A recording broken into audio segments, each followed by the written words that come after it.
반갑습니다. 메리 크리스마스. 반갑습니다. 성탄 문안드립니다. 메리 크리스마스. 우리 하나님께서 이루시는 사역은 신일 합일의 사역입니다. 무슨 소리냐면 하나님께서 많은 일을 홀로 이루실 수 있지만 하나님의 위대한 역사를 펼칠 때 사람을 들어서 사람을 사용하여 사람을 통하여서 일하신다 이거지요. 우리 성도님들은 복이라면은 무엇이라고 생각합니까? 저는 어렸을 때부터 부모님으로부터 그런 이야기를 많이 들었어요. 신앙적인 진리가 있는 말씀인데 복 중에 복은 만남의 축복이다. 만남의 축복이다. 자, 하나님께서는 만남을 통하여서 이 역사를 이루십니다. 아브라함의 며느리가 된 리브가도 만남 속에서 하나님의 큰 은총을 받았고요. 또 신약 성경의 베드로도 만남을 통해서, 또 자주장사 루디아도 만남을 통해서 하나님의 큰 은혜를 받았습니다. 복 중에 복은 만남이에요. 그리고 이 자리에 미혼이신 분들도 많이 계시는데 우리 젊은 선생님들 정말 모쪼록 주 안에서 좋은 배우자 홀트를 만나서 하나님의 풍성한 은혜를 누리실 수 있기를 주님의 이름으로 축복드립니다. 축복드립니다. 만남이 되게 중요합니다. 근데 이 만남이라고 하는 것은 어떤 뜻이 있냐면 하나님께서 일하실 때 사람을 불러서 하나님께서 사람을 불러서 사용하시고자 하는데 여기에 우리 인간이 응답하느냐 마느냐에 따라서 하나님의 역사가 좀 물론 그 파이널 골까지는 그 최종 목적지까지는 가는데 우회하는 경우가 있고 지연되는 경우가 있습니다.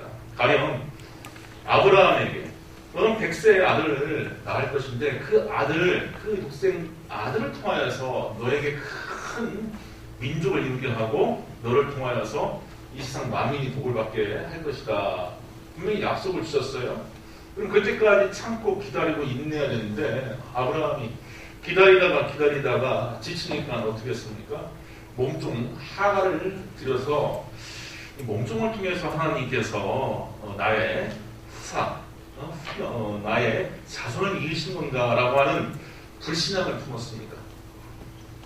그래서 여종 하갈을 통하여서 이스마엘이라고 하는 종의 혹은 첩의 자식이 낳는데 이게 글쎄 이스마엘이라고 하는 사람이 다 아시겠지만 아라비아인들의 조상이에요.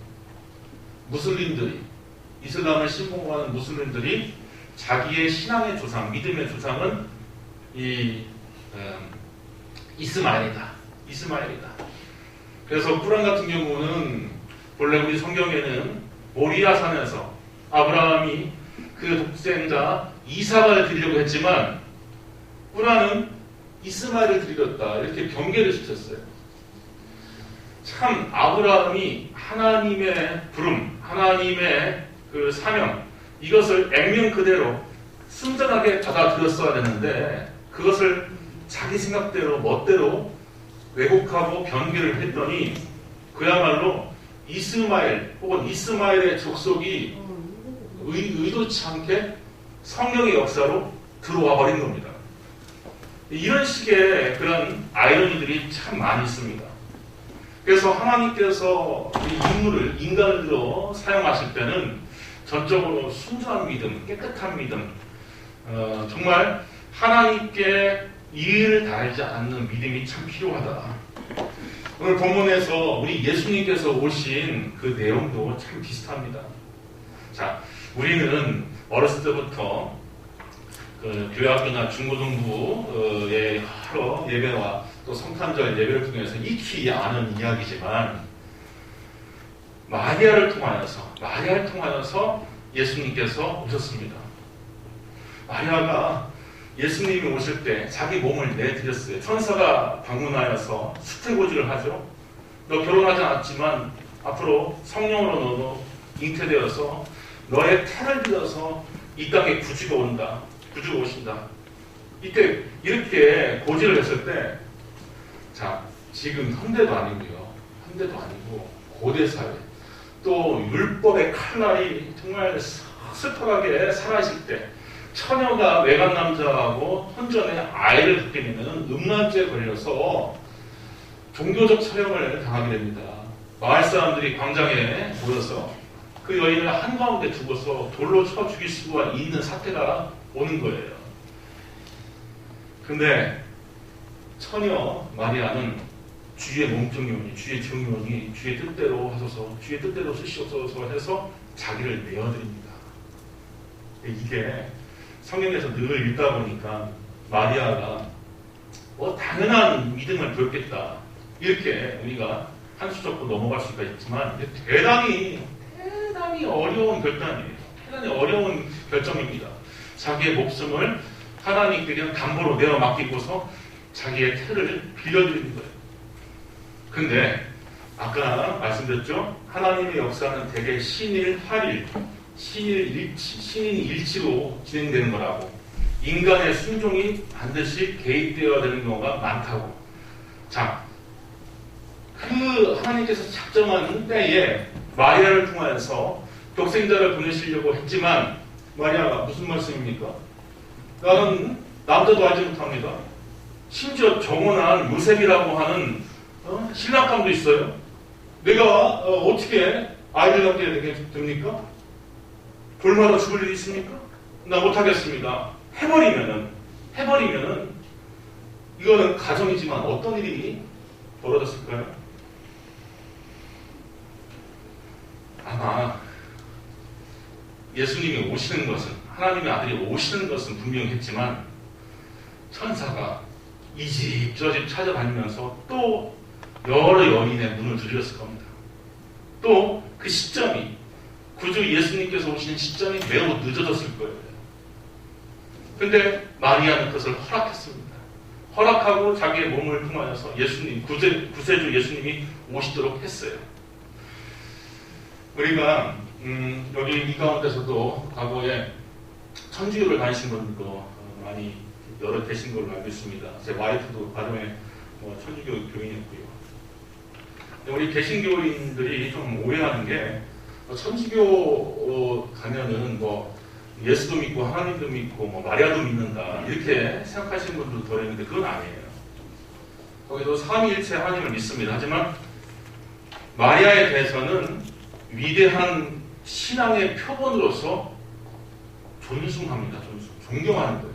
가령 우리 장로교 목사님들은 장 칼뱅하면 깜빡 죽습니다. 칼빈 선생은 자기 사후에 이 동상이나 석상 같은 거 만지지 말라고 했어요. 근데 후예들이, 거기다가 특히 또 한국 목사님들이 세워야 된다 갖고, 제네바에 가보면은 장로교 그 지도자 네 분이 있어요. 잔 낙스라든지 포함해서. 근데 칼빈 선생만 고개를 똑바로 듣지 못하고서 이렇게 고개를 약간 숙이고 있어요. 호사가들이 이야기할 때 만들지 말라고 했는데 자기의 후예가 석상을 만들어 보니까 창피해서 얼굴을 들지 못하는 거다, 이렇게 이야기를 합니다. 그러니까 참 그래요. 인간이 이렇게 우상하기가 참 쉬운데 그렇게 보일 수 있는 여지가 있어요. 카톨릭, 로마 카톨릭 이 바깥에서는 그렇게 볼 수 있지만 그들은 안 그렇습니다. 근데 우리 개신교들도 이 문제에 대해서는 좀 인정을 하고 넘어갈 필요가 있어요. 마리아가 정말로 신앙적인 모범을 보였다. 신앙적인 모범을 보였다. 여기에 대해서는 루터라든지 존 칼빈 성이라든지 이런 분들도 다 동의한 부분이에요.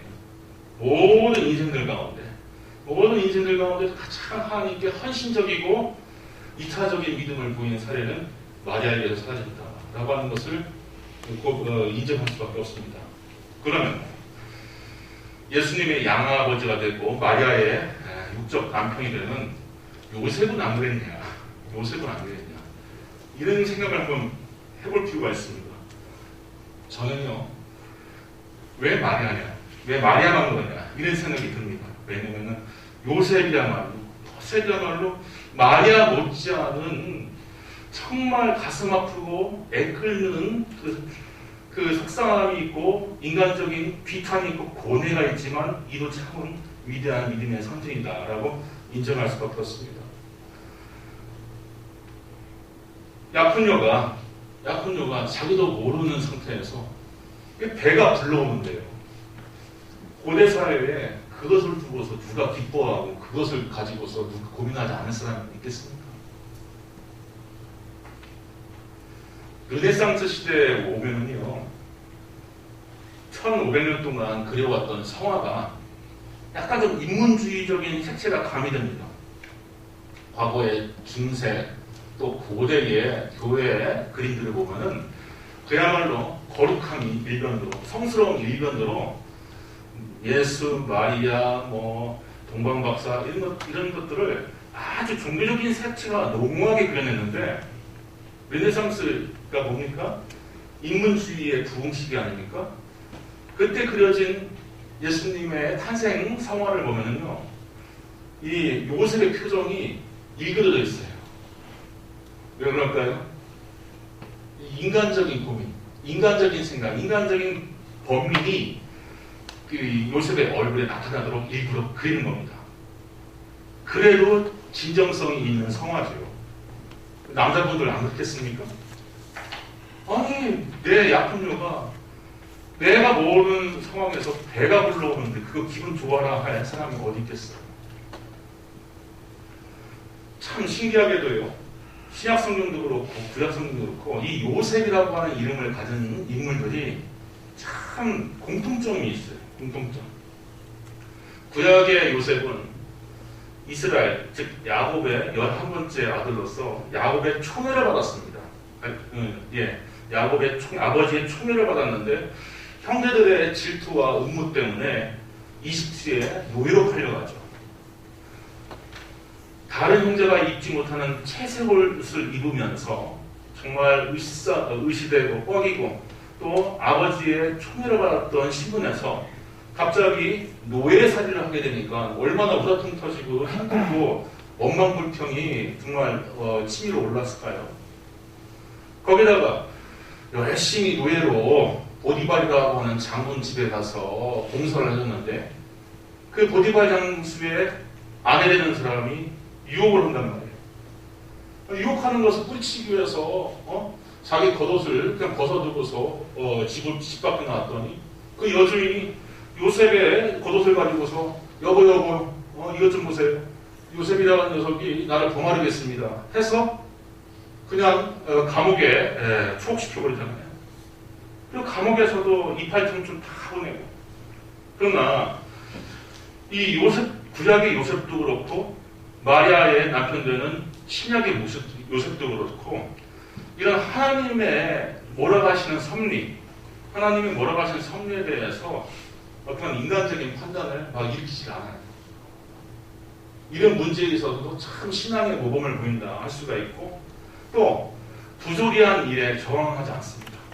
신약의 요셉도 저 아이가 도대체 누구여야 할지 모르겠지만 내가 함부로 입을 열어갖고 이 여인이 돌에 맞아 죽는다든지 그래서 이 아이까지 잃는다든지 하면은 이것도 큰 문제다 해서 입을 열지 않고 또 자기가 억울한 누명을 쓰고서 감옥에 투옥됐지만 또 구약의 요셉은 자기 여주인에 대하여서 흥거하지 않죠. 이렇게 이 두 요셉은 이러한 미덕이 있습니다. 그래서 이 둘을 보면은 다 신약의 요셉도 그렇고 구약의 요셉도 그렇고 그야말로 참 의론자, 믿는 자의 표상이 될 수 있다. 마리아 못지않은 참 훌륭한 믿음의 주인공들이다라고 평가할 수가 있습니다. 이렇게 예수님이 오신 강생의 사건을 우리가 묵상하다 보면은 이렇게 여러 부분에서 은혜를 받게 됩니다. 은혜를 받게 돼요. 오늘 본문에는 특별히 예수님을 이 땅에 내보내실 때 하나님께서 천사를 통하여서 구세주의 이름, 구세주의 칭호가 무엇이 될 것인지 거기에 대해서 계시를 합니다. 대단히 중요합니다. 어떤 사람에게 있어서 이름을 부여한다는 것, 명칭을 준다는 것은 아주 대단히 거룩하고 또한 신적인 일이에요. 우리 성도님들 다 좋은 이름 받아서 살고 계실 줄 압니다. 그렇죠? 우리 성도님들 이름 다 좋죠? 제가 아는 한해에서도 다 좋은 것으로 알고 있습니다.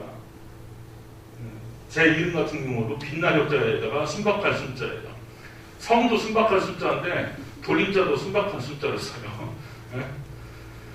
근데 이제 어떤 목사님이 사람은 세월이 가면서 세 가지 값은 해야 된다. 하나는 밥값하면 살아야 된다. 하나는 나이값하면서 살아야 된다.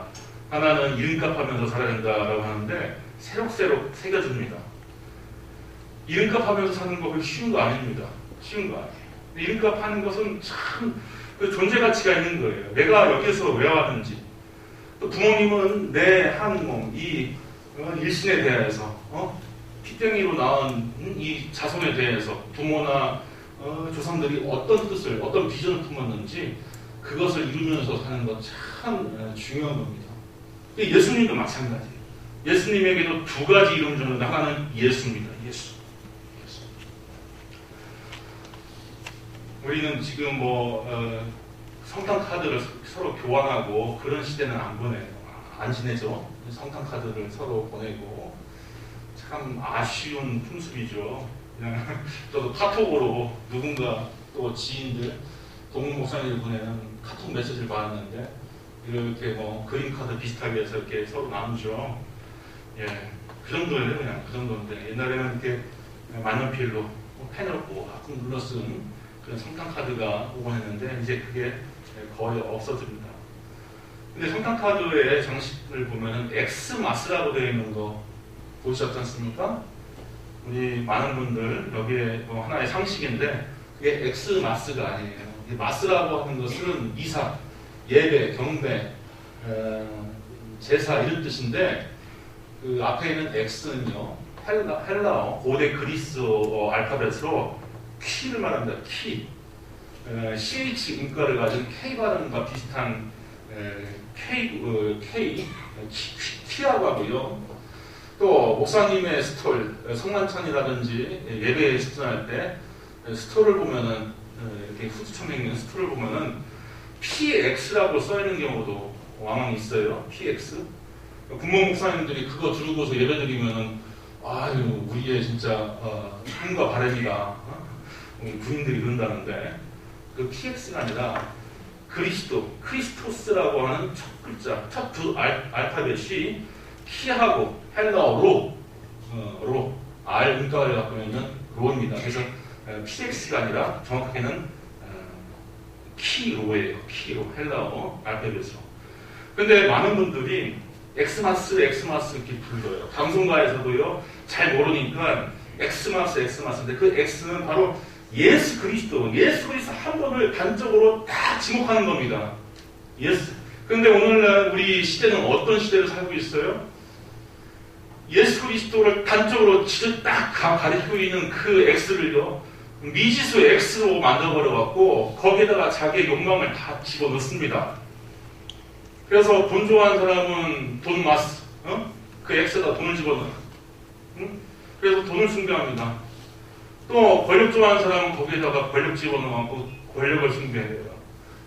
또 쾌락 좋아하는 사람은 거기에다가 쾌락을 집어넣고 쾌락을 숭배합니다. 그렇게 요즘 사람들은 그 크리스마스의 진정한 의미를 그렇게 변개시켜갖고 자기의 욕심과 세상의 욕망을 풍조를 집어넣어갖고 제 나름대로 크리스마스를 섬긴다 해도 과언이 아니죠.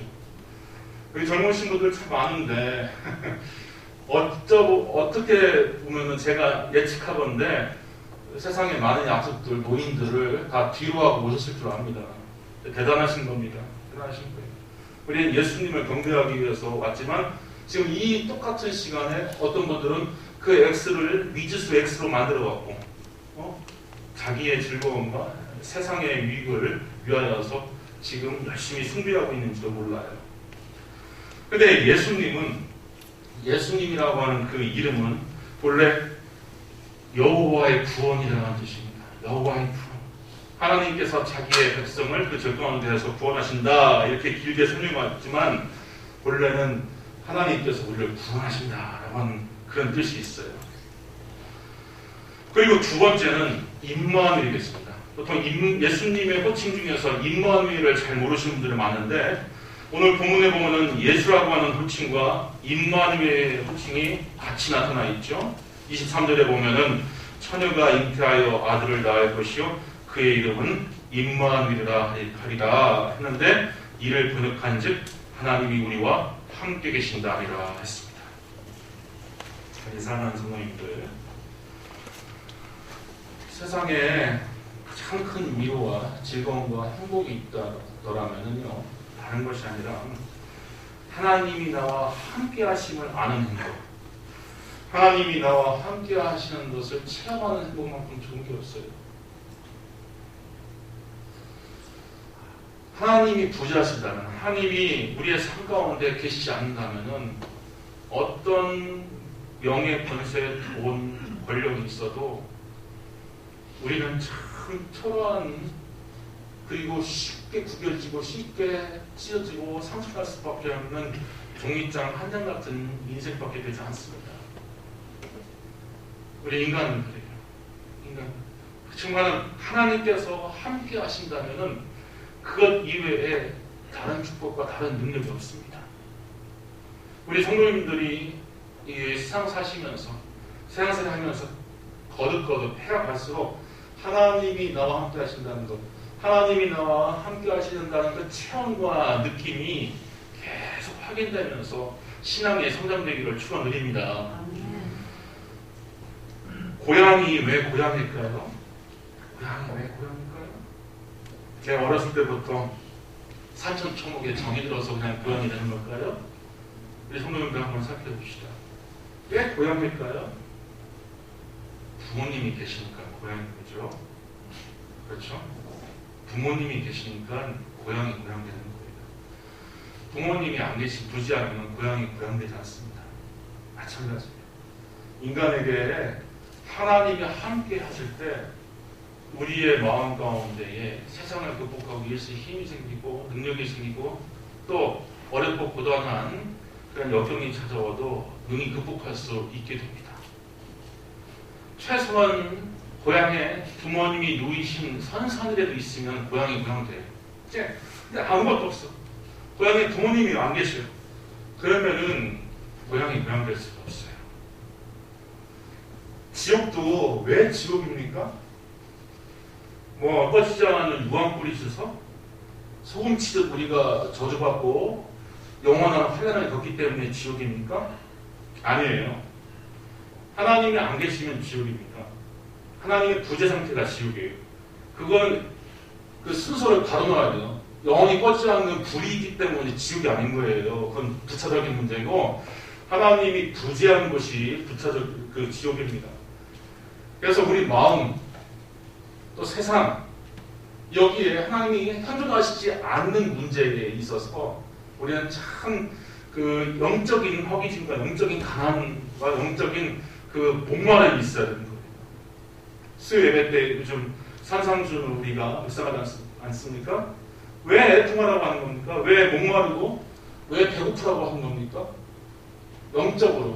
영적으로 내가 이 세상의 것을 채울 수 없는 것, 바로 이 세상에 어떤 것을 채울 수 없는 나의 영적인 공허함과 영적인 그 기가람을 느끼는 자가 하나님의 만족, 하나님의 임재를 통하여 하나님의 만족을 얻을 수 있다라고 하는 교훈인 것이죠.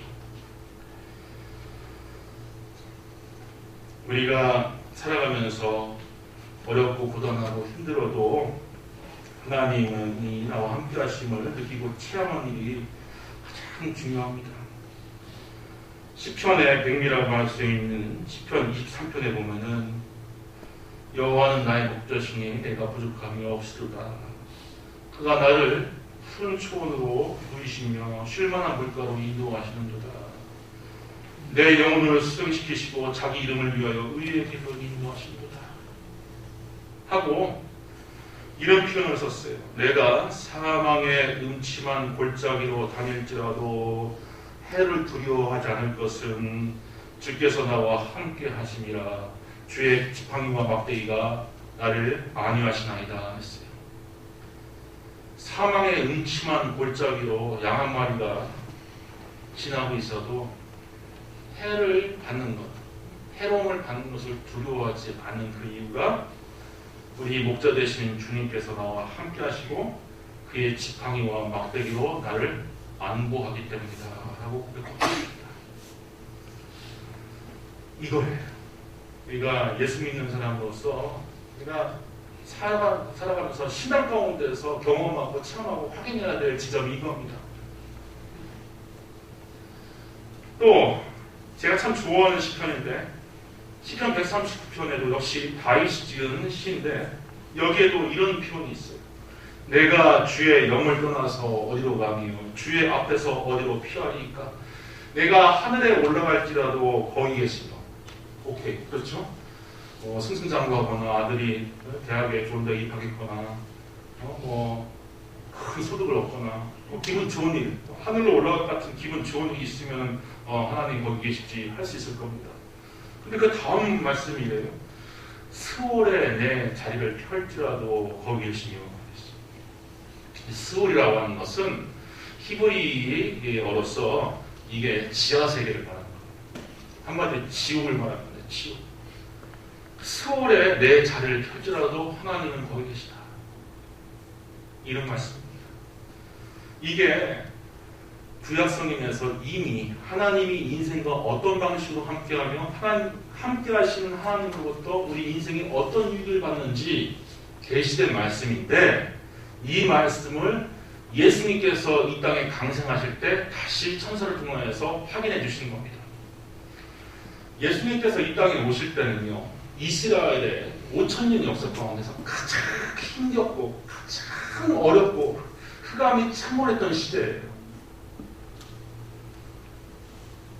마케도니아의 알렉산더로 인하여서 한번 초토화되어버리고요.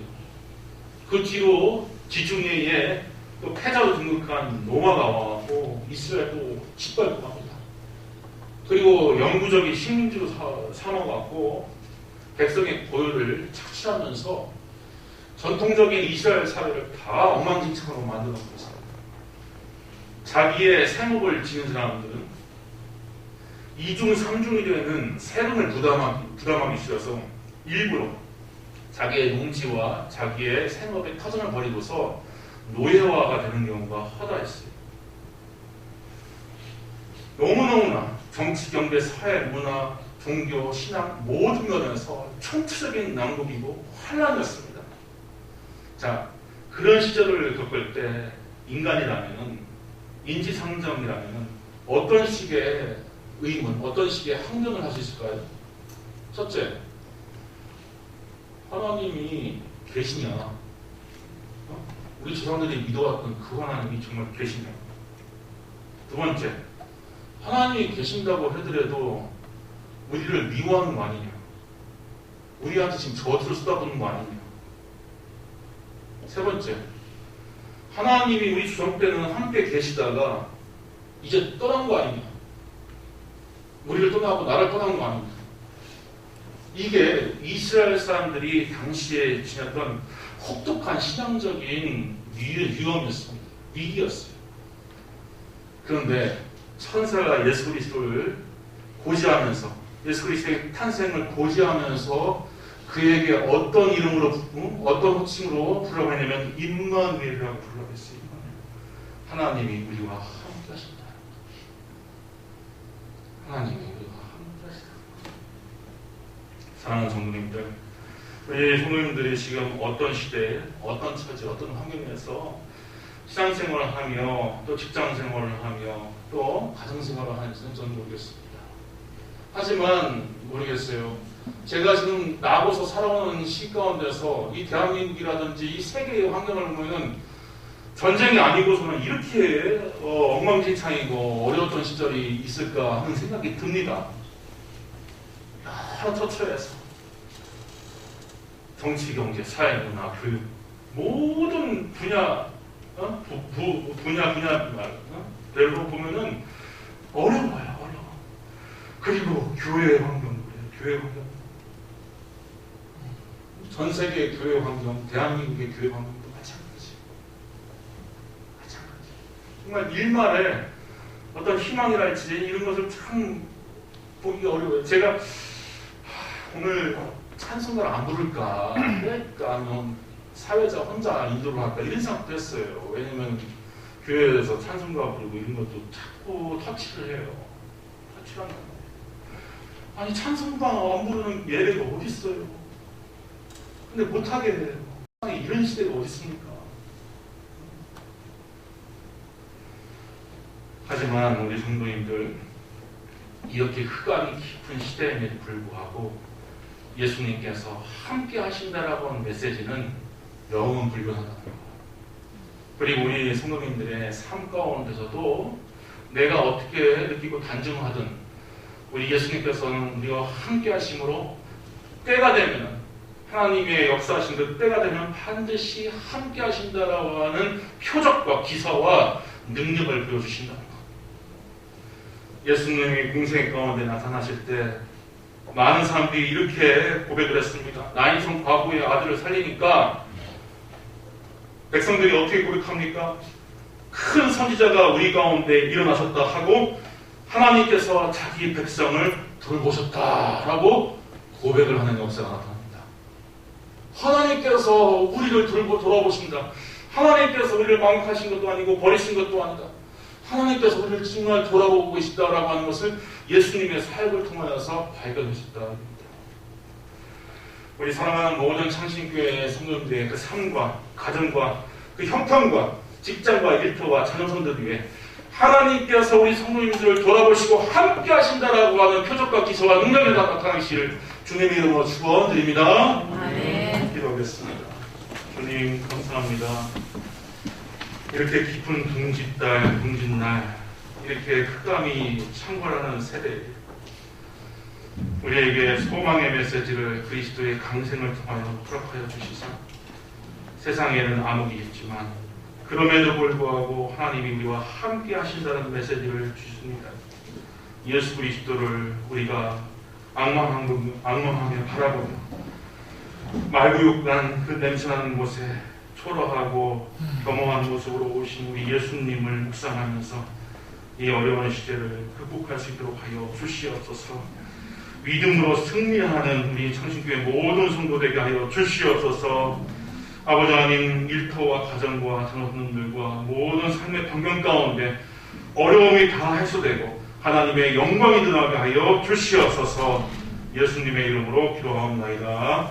아멘.